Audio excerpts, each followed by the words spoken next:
Hello creative friends, and welcome back to my channel. I'm Anastasia, and in today's video I'm making over this double bookshelf that's in my living room. This bookshelf used to be my grandma's, and when she gave it to me it was completely raw wood. And about 2 years ago I decided to paint it white with this light gray grass cloth wallpaper in the background. I have since been on a long journey of figuring out my own design style, and it's just time to make this feel more me. You can definitely tell that this was one of my first big DIY projects by how the paint has held up. I wouldn't say that this shelf has gotten very heavy use at all, but you can see where the paint has been scratched or rubbed off. Back then I didn't know as much about DIY, so I didn't sand it before painting and I didn't seal it with a top coat afterwards. So it's definitely time for this to get a real big girl makeover. I also didn't paint the top the first time I redid this, and you can totally see it when you're standing on my stairs, so I'll be fixing that as well. Naturally, this process has to start by taking everything off the shelves. Look at how cool this globe bookend is. I have 2 of these and I just love them.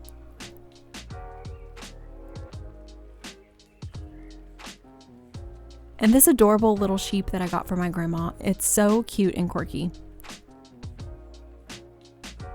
And if you remember this wavy bowl, I actually DIY'd this out of clay. For the full tutorial, you can check out my Studio McGee dupes video on my channel, and I'll also link it below for you.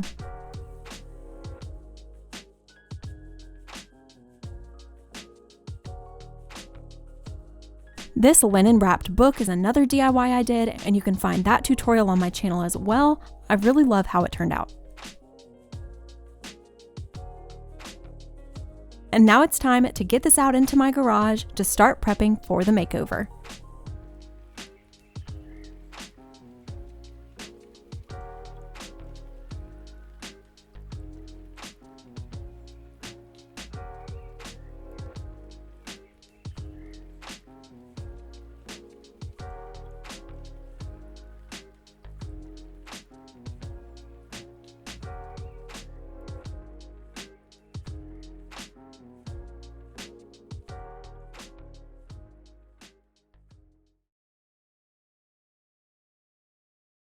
It's the next day now, and I'm super ready to get this makeover started. So I'm just starting out by removing those little metal pins that hold the shelves up.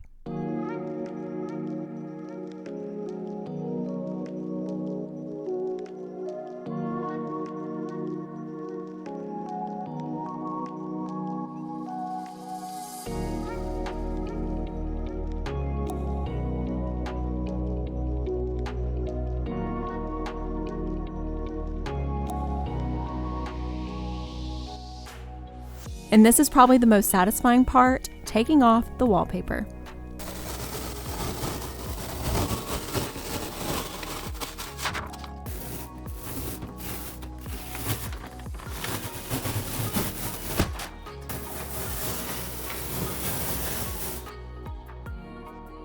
This was actually super easy to remove and didn't leave any residue because it's just a peel and stick wallpaper, and it held up really well over the years. Overall, I really liked this wallpaper for the time that I used it. You can get this on Amazon if you like it. I'll link it below for you.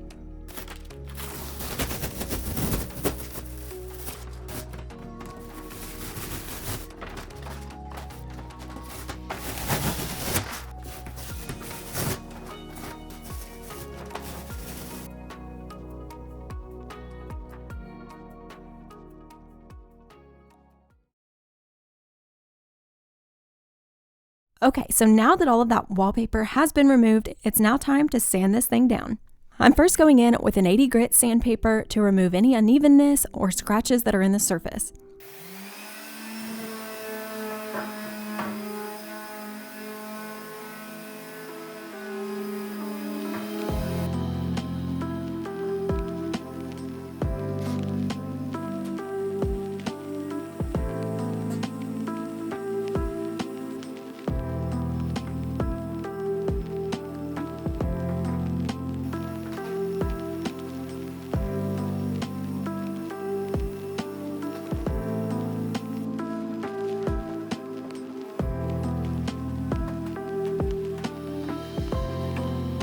There were areas where I had left the paint too thick and it just rubbed away so easily with the sandpaper.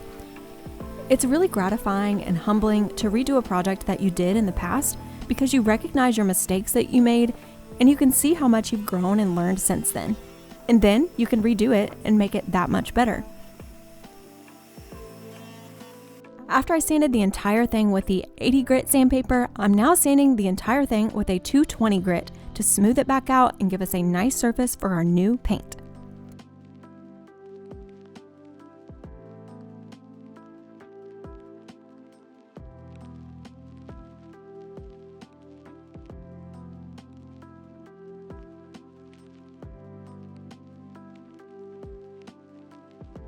Now I'm just going to use this all-purpose wood filler to fill in any cracks or holes I found while sanding.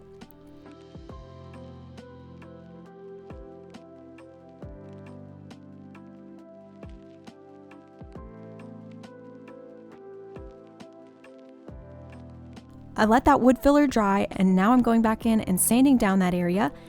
And now after approximately 1,000,000 hours, I might be exaggerating, we are finally finished sanding.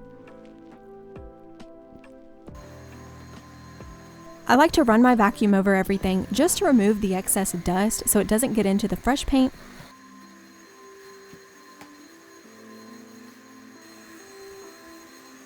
Then I take a damp cloth and run it over everything to pick up anything the vacuum may have missed.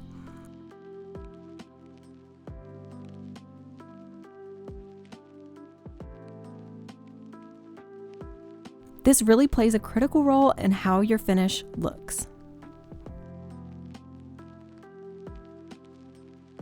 I'll be using this Faux Beadboard paintable wallpaper that I got from Walmart. It is an online-only item, and it's called, in case you'd like to look it up, the Better Homes and Gardens Beadboard Paintable Pre-Pasted Expanded Vinyl Wallpaper. That's a mouthful. This one was about $11 cheaper than the one on Amazon, and they had about the same amount of wallpaper on the roll, so naturally I went with the one from Walmart. So I had to have my husband help me because I feel like this is just a more difficult job with one person, so I'd recommend having 2 people if you have someone that can help you. First, I'm just cutting it to size and I'm leaving a couple of extra inches just in case, and then I'm dipping it into the water for just about 5 seconds. It does not need long at all.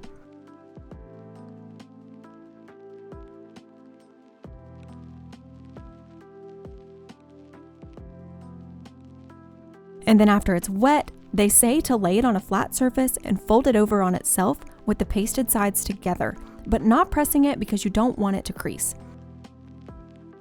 I imagine they ask you to do this so that the length of it is a bit more manageable when you actually are hanging it. You don't have so much excess at the bottom.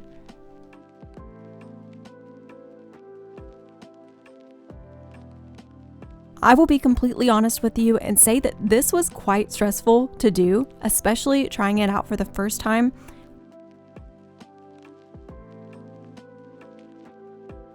Once it's wet, it's pretty fragile, and I ended up ripping it with my thumb while I was just holding it. It was also pretty messy with the glue on the back. Once it gets wet, the glue that's on there is quite thick, and I even had a hard time smoothing out all of the bubbles because there was just so much glue behind it. I did my best to remove the bubbles with this windshield ice scraper. After it dried, it actually ended up pretty smooth, so I was very happy with that. My first big mistake with this wallpaper was trying to cut the excess while the glue was still wet. This only caused the wallpaper to rip and become uneven at the bottom. Naturally, I thought that I needed to trim the excess while it was still wet so that the excess didn't dry onto a part of the bookshelf where I didn't want the wallpaper. But what I learned in this process is that you need to wait until it's completely dry before you cut off the excess.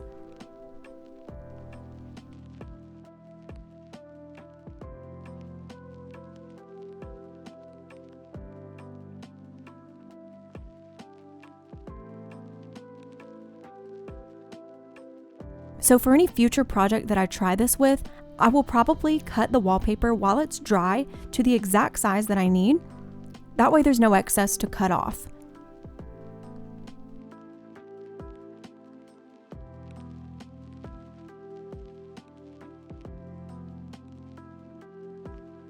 This is my first time using a pre-pasted wallpaper, so of course, the first time will always be the most difficult. So hopefully in the future, if I try this again on another project, I'll have a better idea of what to expect and we'll try out a better way of installing this. I needed some skinny pieces of wallpaper because it wasn't quite wide enough to cover the entire width of the shelf, so I'm just going to install these the exact same way that I did the larger pieces.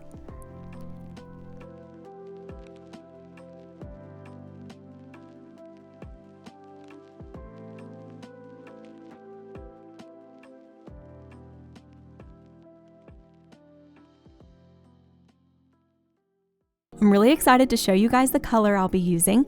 I recently saw that the Behr 2024 color of the year is Cracked Pepper, and I was like, wait, I think that's actually the color of my kitchen cabinets. And I love that color so much that I've been wanting to paint my bookshelf the same color.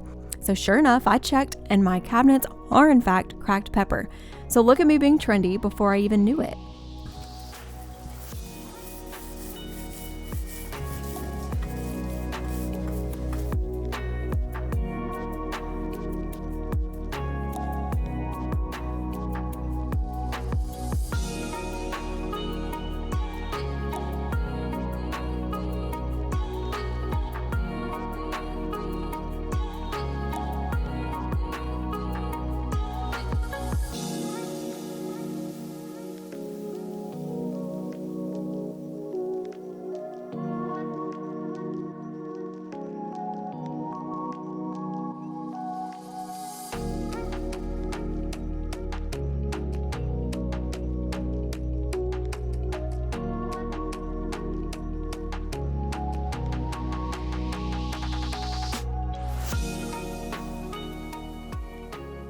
Look at this gorgeous color. It's technically a soft black, but I find that in my house, it has a slight blue-gray tone to it. I think it's gonna look amazing on this bookshelf.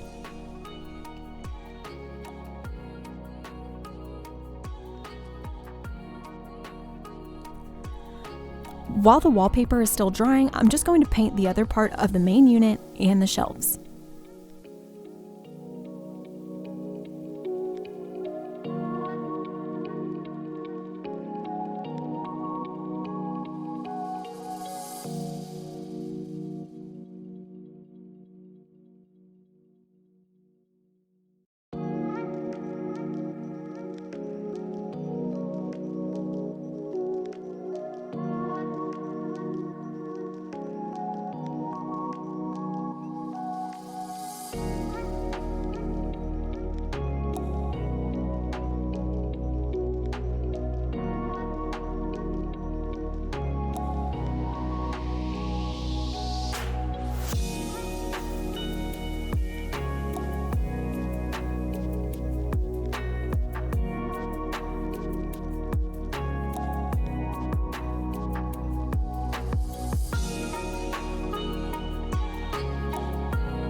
I let the wallpaper dry for a couple of days since it needed to be good and dry before I could trim it. And now I can fully show you what I mean by how it might be better to just cut it to the exact size instead of leaving excess. So you can see here where I left the excess up and it dried. Now a piece of it are actually dried and stuck to the bookshelf where I didn't want there to be wallpaper. And here's where I tried to cut it while it was wet and it ended up ripping and making a mess. And here's where the excess actually did not stay in place and it dried away from the back of the shelf. So I'm fixing that by using some super glue and a putty knife to hold it in place while it dries.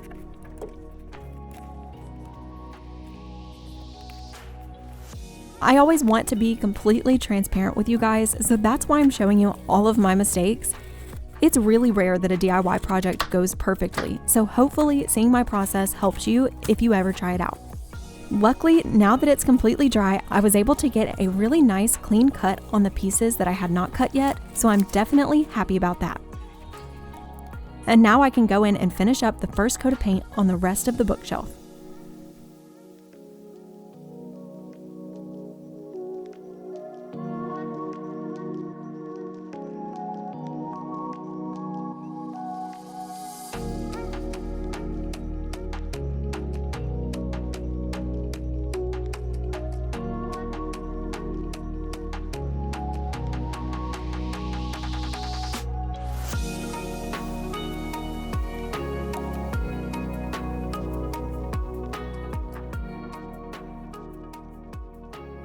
This is the first coat, and wow, what a difference!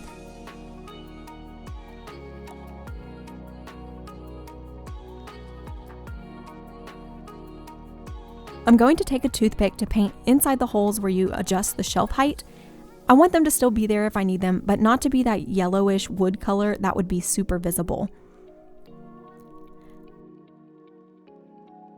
Now I'm going to do the second coat off camera, and I'll see you guys tomorrow.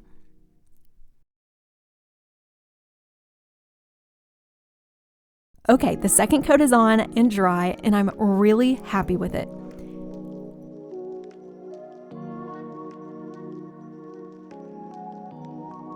I'm making just a few touch-ups with a tiny brush, and then it'll be ready for the top coat.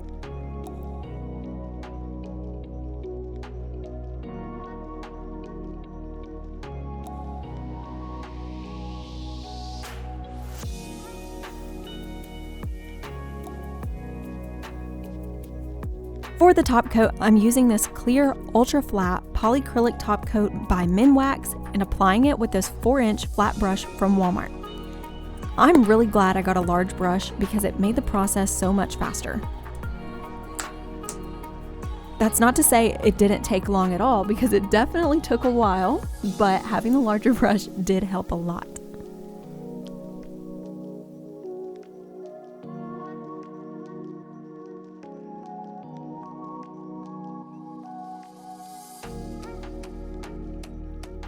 I'm applying this generously, but I'm not letting it pool up in the creases and corners because it will not dry clear if there's a lot of it globbed in one area.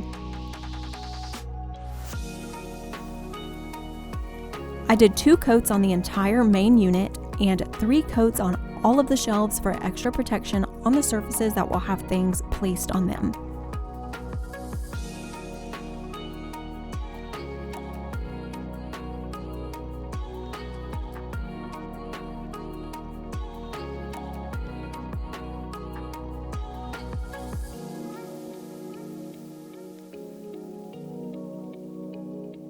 And after days of putting my all into this bookshelf, it is finally time to bring it back inside.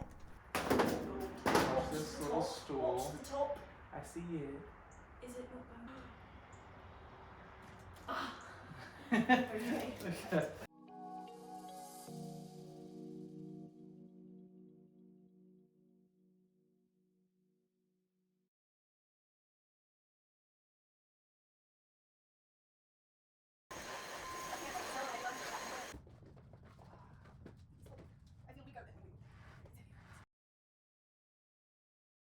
Today is finally the day that I get to style these beautiful shelves, and I'm so excited. So first I'm reinstalling the shelves, which took a little bit of drilling because I did paint the insides of the holes, which made them a little bit too small, but with a drill bit and a little mallet, I was able to easily get them reinstalled.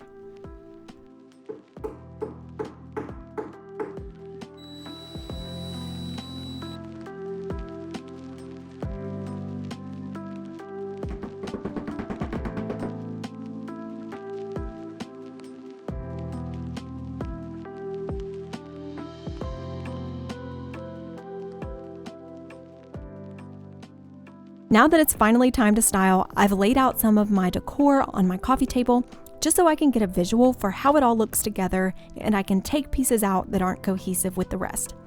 This is my favorite way to start a shelf style. If you'd like to learn more of my tricks for shelf styling, then I'll be releasing a video soon telling you all of my tips on how I decorate my shelves and how to style your own shelves to look curated and beautiful.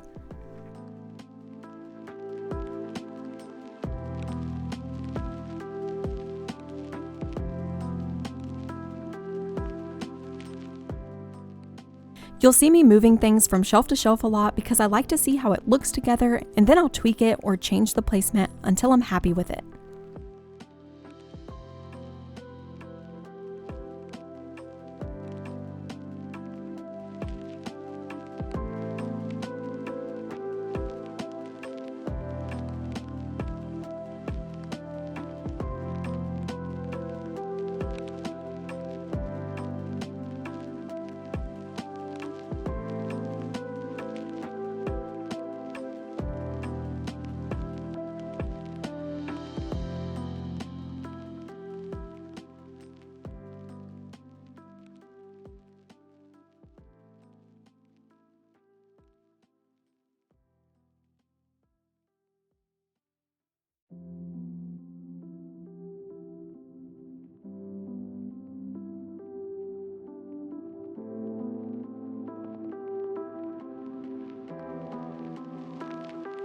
I found this gorgeous frame at an estate sale for $1 and I love it, but this picture of a random man has got to go, so I'll be replacing it with me and a less random man, my husband. The picture I had on hand is slightly too small, so I'm cutting a piece of black felt to create a faux matted look. A bonus point for using felt is that I didn't have to tape my picture because the felt just hung onto it nicely and kept it in place. I am so very excited to reveal these bookshelves to you guys. I've put a lot of hours into it and every bit of it was so worth it because I'm just filled with joy every time I walk into my living room and see it. And if that is not a testament to how impactful design can be, then I don't know what is. Here's a quick reminder of the before and of the first time I DIY'd this. And now, without further ado, here is the finished project.